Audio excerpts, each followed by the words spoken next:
안녕하세요. 취재하고 중계하고 진행하는 남행 취중진담. 오늘 좀 안 좋은 소식을 갖고 왔습니다. 코로나 확진자가요 1212명입니다. 1000명을 넘었는데 그냥 넘은 것도 아니고 1200명을 넘어선 겁니다. 4차 대유행이 시작됐다라는 이야기가 나오고 있습니다. 역시 신문 일면은 코로나 이야기로 도배가 됐습니다. 먼저 중앙일보 하루 1145명 4차 대유행이 시작됐다. 경향신문 6개월 만에 1000명이 넘었다. 4차 유행이다. 동아일보 조용한 전파자 20대에서 감염이 급증했다라는 점을 이야기를 하고 있고요. 한겨레의 경우에는 델타 변이 이야기를 하고 있습니다. 일주일 사이에 3배가 치솟았다라는 겁니다.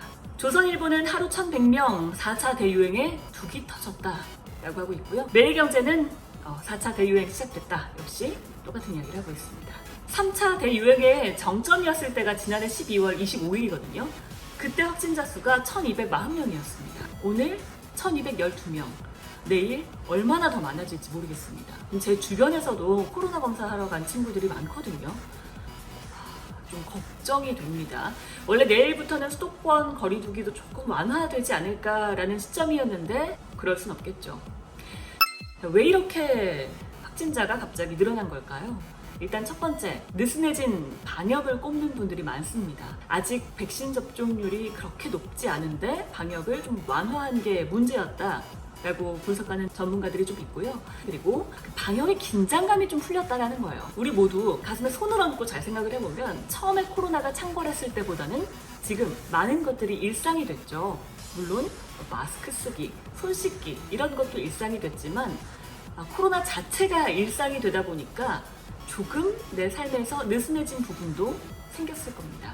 이런 부분들이 하나의 이유가 아니었나라는 분석이 있습니다. 그리고 20, 30대에서 감염자가 급증했는데 20, 30대는 지금 인생에서 활동량이 굉장히 높을 때잖아요. 굉장히 많을 때인데 현재 백신 접종률이 가장 낮은 연령대가 20, 30대입니다. 그렇기 때문에 이건 또 어쩔 수 없는 부분 중에 하나일 것 같고요. 게다가 아까 얘기했던 델타 변이 바이러스의 출현, 이게 굉장히 큰 부분입니다. 좀 앞으로도 우려가 되는 거라서 제가 한번 짚어보겠습니다. 델타 바이러스, 일단 델타 변이 바이러스는 인도에서 지난해 12월에 처음으로 발견이 됐고요. 두 가지 변이가 동시에 이루어져서 이중 변이라고 합니다. 그러니까 기존 바이러스와는 좀 많이 차이가 있는 것으로 알려지고 있습니다.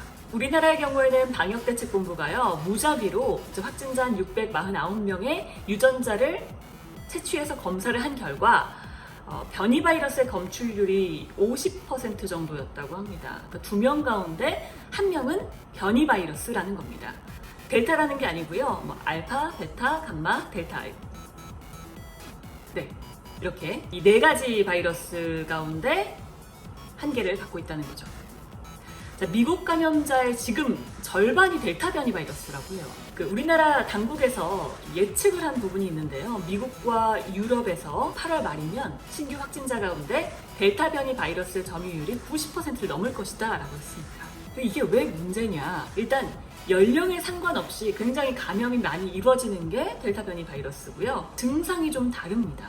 영국에 알파가 있고요. 남아공에 베타가 있고요. 브라질 변이가 감마가 있죠. 여기는 증상이 좀 비슷해요.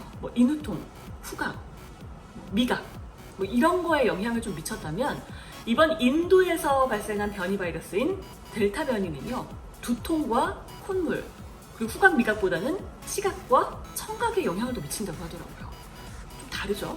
그리고 전염성이 매우 강한 걸로 알려져 있습니다. 일단 변이 바이러스 가운데는 알파 변이가 한 기존 바이러스보다 1.5배 정도 강하다라고 알려져 있는데 기존 바이러스보다 2배에서 3배까지 강한 전파력을 갖고 있다라고 지금 알려져 있습니다.